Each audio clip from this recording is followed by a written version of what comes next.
Yesu unoshamisa. Kupotenga kuti uchake nei?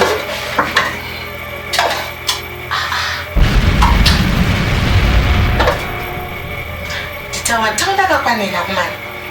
Ine ndikubikira vaenzi votora futi wodya. Ai ndomubvunze. Wanda. Chichuitika mporo? Chichatika nekuti. Nyama yangu yashota. Nyama yashota? Sewoti yashota. Ndiwaba nyama.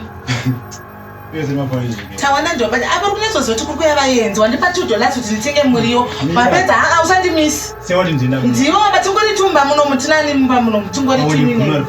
Saka imbwa ingapenyamira mana tawanda. Ndiri kosha mari. Panezozoti kune vaenzi vari kuya kupanyama. Kosha mari nyama yazingani mambanya. Usandibvunze sinambasa ndiana banyama mundiani. Arikuziva sha. Tawanda usadaro unoziya. Autamizi. Iwe urikura mototora saka isupu yabva kupi kwenu? Ayisi shamari. Vura. Isupu yabva kupi Tawanda? Ayisi. Zvamuita zvakashata unoziya. Shamari. Unitsi. Imwe nomba yacho naka iyo hausikumbozoidya nyama iyi. Ndakuzviona izvo. Hauninyare murume mukuru.